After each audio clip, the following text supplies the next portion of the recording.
Hello friends, welcome to Neelar education. आज हम लोग पढ़ने वाले क्लास 10th इंग्लिश का चैप्टर नंबर 7 जो कि है ग्लिम प्लेसेस ऑफ इंडिया। इसके अंदर 3 टॉपिक दिया गया है। उसका सबसे पहला टॉपिक है ए बेकर फ्रॉम गोवा। आज हम लोग उसी को पढ़ेंगे। ए बेकर फ्रॉम गोवा को चलिए हम लोग शुरू करते हैं। ये बात है उन समय के नॉस्टैल्जियास, यानी कि उस समय की बात है, ब्रिटिश पीरियड की ये बात है, बहुत साल पहले की।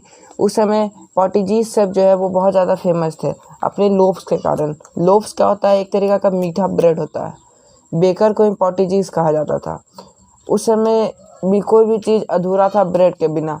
उस समय आपका ब्रेकफास्ट में भी ब्रेड का ज़रूरत पड़ता था, फिर उसके बाद लंच में भी, फिर उसका डिनर में भी। इस कारण पोर्टुगीज सब तो चले गए ब्रिटिश के साथ कॉलोनियल पीरियड के बाद, लेकिन अपना जो मशीन था यानी उसका जो फर्नेस था वो यही छोड़ के गए। और वो ऐसा आदत लगा के गए थे जो कि पोर्टुगीज सब तो चल गए, लेकिन अभी भी गोवा में बहुत ज़्यादा इसको पसंद किया जाता है। इस कारण ये बहुत बड़ा एक तरीक़ा से बिजनेस के रूप में भी देख लिया गया। अक्सर कोई किसी को जो भी, अगर कोई पोर्टुगीज़ है या कोई बेकर है या फिर कोई पैडर है, पैडर का मतलब आगे इस बुक में दिया गया है, तो उसको कभी कोई चीज़ का दिक्कत नहीं होता। वो कभी भूख से तो नहीं मरते उस वहाँ पे, क्योंकि वो एक बहुत बढ़िया बिजनेस का जरिया है। और उसी जो बेकर जो उस समय आते थे उसको, उसका एक स्पेशली नाम था जिसको पैडर कहते हैं। कोई भी अगर को बेकर आया तो वहाँ के बच्चे सब बोलेंगे कि पैडर आ गए, पैडर आ गए। चलिए स्टार्ट करते हैं कैसे वो अब आते थे और उनका आने का तरीका क्या था, अब हम लोग वो जानेंगे। बेकर्स जो थे यानी पैडर जो थे, वो जब भी आते थे मतलब कि एक तरीक़ा से सब लोगों के लिए वो फ्रेंड जैसे थे। वो उनके आने का जो टाइम होता था वो 2 बार आते थे दिन में। एक तरीक़ा से वो बच्चे लोगों के लिए कंपेनियर और गाइड के रूप में भी काम आते थे। जब भी कोई बंदा किसी चीज़ में फंसता था तो बेकर यानी पैडर सब उनकी हेल्प भी करते थे। इसका कंपेनियन और इसको गाइड से कंपेयर किया गया है। फिर उसके बाद यहाँ पर बुक में दिया गया है एक स्टेटमेंट जो कि दिया गया बेकर का टाइमिंग के बारे में। तो ये क्वेश्चन आपका बोर्ड में आता भी है और कितना बार आ चुका भी है, तो ये बहुत इंपॉर्टेंट है। बेकर जो है यानी पैडर यूजुअली दिन में 2 टाइम आते थे, ट्वाइस अ डे। पहले तो वो जब फर्स्ट टाइम जब मॉर्निंग में जब वो अपना टोकरी लेकर के निकलते थे, बास्केट लेकर के निकलते थे सेलिंग के लिए, तो उस समय आते थे। और एंड में जब कुछ बेकर यानी लोफ्स यानी ब्रेड्स वगैरह बच जाते थे तब आते थे, एकदम लास्ट में इवनिंग के टाइम में। तो यहाँ पर सिंपली आप लिख सकते हैं the bakers come twice a day, firstly starting his selling at the morning time and after sell all his loafs in the evening time. तो ये आपका बहुत बड़ा क्वेश्चन बन सकता है, इसको आप लोग इस तरीक़ा से लिख सकते हैं। फिर उसके बाद दिया गया इस चैप्टर में, जैसे ही चिल्ड्रन सब उसका साउंड सुनते थे उनको पता कैसे चलता था किसी भी लोग को कि बेकर आ गया है। वो जब भी आते थे तो वो अपने साथ एक बम्बू स्टिक का बना हुआ जिंगलिंग साउंड करता हुआ एक थर्ड रखते थे।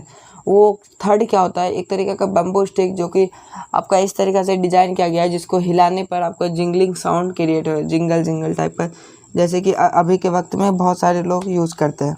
उस समय का तरीका यही था। तो बच्चे लोगों को जैसे ही पता चलता था वो आ जाते थे ये आवाज़ सुन करके ही।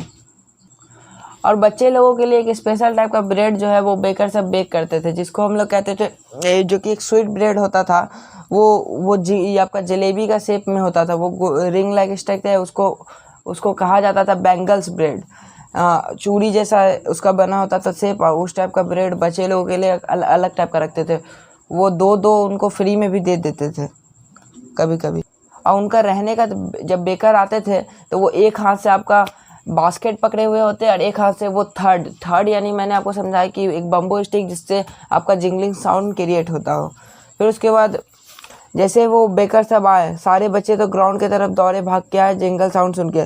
और जिसको नहीं मिलता था मौका, वो ये इतना भीड़ वहाँ पे इकट्ठी हो जाते थे क्योंकि लोगों को सही से खरीदने का मौका भी नहीं मिलता था। तो बच्चे सब दीवार के ऊपर चढ़ करके उसको देखने लगते क्या है। फिर उसके बाद बेकर का जो मेन जो आपका यहाँ पे पर्पस था, बेकर जो है वहाँ पे हर तरीक़ा से आपका यूज़ में आते थे।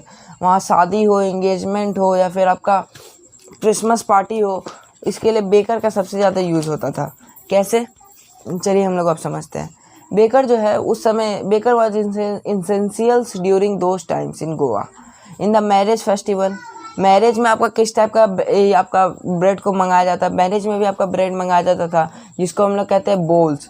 मतलब जो आपको यहाँ पे 3 टाइप का आपको मिलेगा, कि अलग अलग टाइम में किस टाइप को क्या मंगाया जाता था जो कि ब्रेड का आपका यूज़ से बना।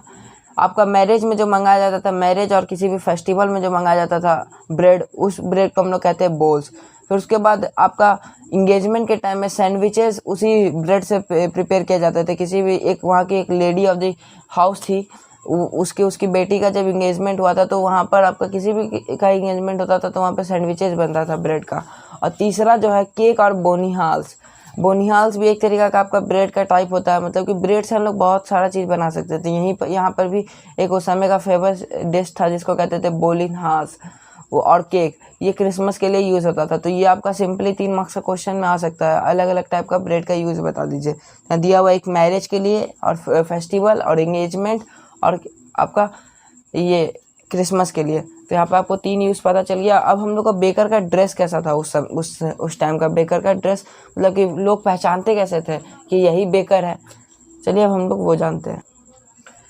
बेकर का गोवा में एक स्पेशल टाइप का ड्रेस होता था जिसको कहते हैं कबाई। कबाई जो है वो गोवा का एक बहुत ज़्यादा, मतलब कि अगर कोई भी कबाई टाइप का ड्रेस पहना हुआ है, कबाई के अंदर भी मतलब स्पेशली क्या था कि उसके अंदर एक सिंपल सा एक लॉन्ग फ्रॉक रहता था।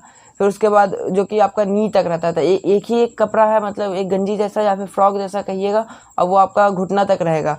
तो अगर कोई भी अगर आदमी अगर उसको पहना हुआ है तो वो समझ लीजिए कि वो कबाई होगा।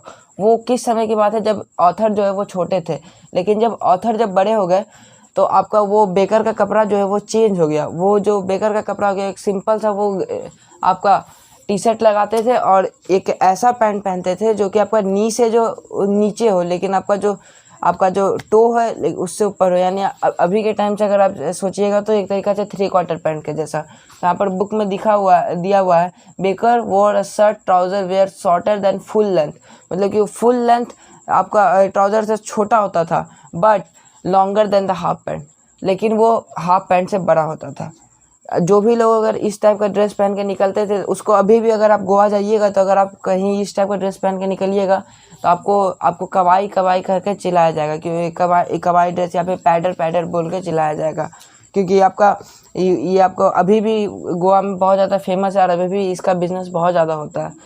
हम लोग जानेंगे कि बेकर सब जो है अब उस टाइम मतलब कि बिल अपना कैसे बनाते थे। कोई भी ब्रेड खरीदा तो उसका जो बिलिंग होता था वो कैसे करते थे। पहले तो बेकर सब मंथ में एक बार आपका बिलिंग करते थे, वो भी दीवार पे। जो मान लीजिए कि अगर आप मेरे घर से अगर बेकर आया और मैंने उसे कुछ लिया तो 1 महीना के बाद वो आएगा, फिर उसका मेरे ही घर के दीवार पर वो अपना बिलिंग करके चल जाएगा पेंसिल के द्वारा। फिर उसके बाद आपका जो बेकर होता था वो कभी भी भूख के कारण तो वहाँ पर नहीं मर सकता था, क्योंकि बेकरी जो है वहाँ पे एक प्रॉफिटेबल बिजनेस था। उस समय का बेकर जो वो कभी भी हंगर तो रहते ही नहीं थे, और उनका जो स्ट्रक्चर होता था, उनका जो फिजिक्स होता था एक प्लम्प लाइक स्ट्रक्चर, और फिर उसके बाद आपका इसको आप कह सकते हैं वॉलनट लाइक स्ट्रक्चर भी अगर जिसको आप देखने में लग रहा है तो वो समझ सकते हैं कि आपका बेकर है। यहीं पर ये चैप्टर आपका ख़त्म होता है। अब हम लोग मिलेंगे नेक्स्ट पार्ट के साथ जो कि द कॉर्क। अगर आपको पुराना वीडियो देखना हो तो आप जाकर के डिस्क्रिप्शन में देख सकते हैं या फिर प्लेलिस्ट से जाकर के देख सकते हैं। और न्यू वीडियो देखने के लिए चैनल सब्सक्राइब करिए, साथ में बेल आइकन दबाइए। Thank you.